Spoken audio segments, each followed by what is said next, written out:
Okay, so now we're going to talk about dimension styles.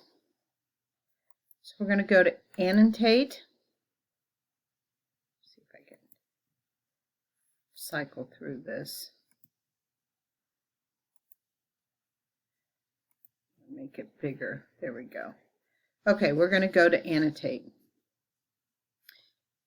These little arrows right here will let you change the style. It'll bring up the dialog box.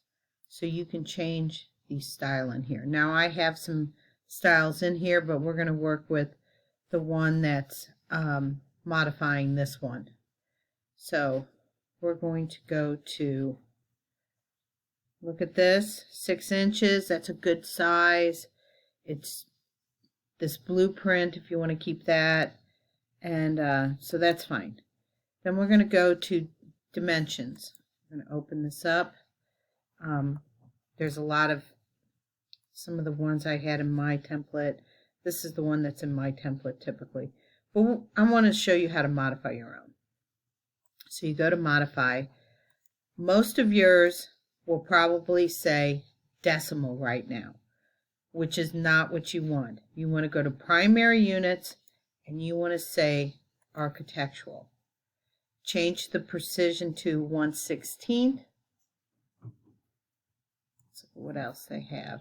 If you scroll through, they'll have a lot of things. 6 inches. This arrow's really small. I think I would make it 3 inches.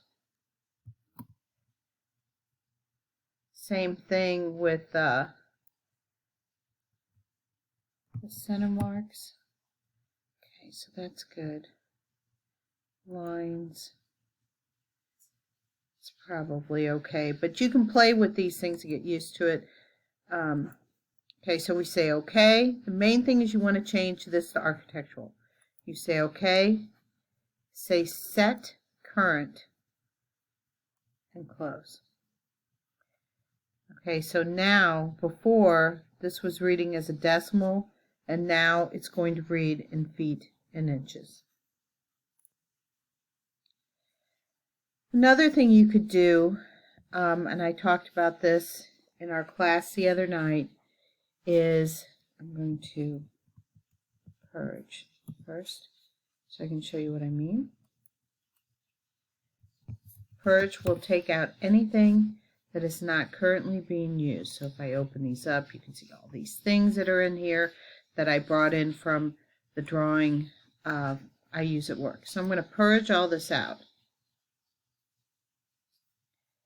And I'm going to say purge nested. Oh, purge all. Okay, so all these things should be out. Okay. So when I go in here, before we saw all those different styles, they're gone. All the text styles are gone. But I like those, and I want to bring them in here. But I don't want to have to recreate them. But I can go out and find a drawing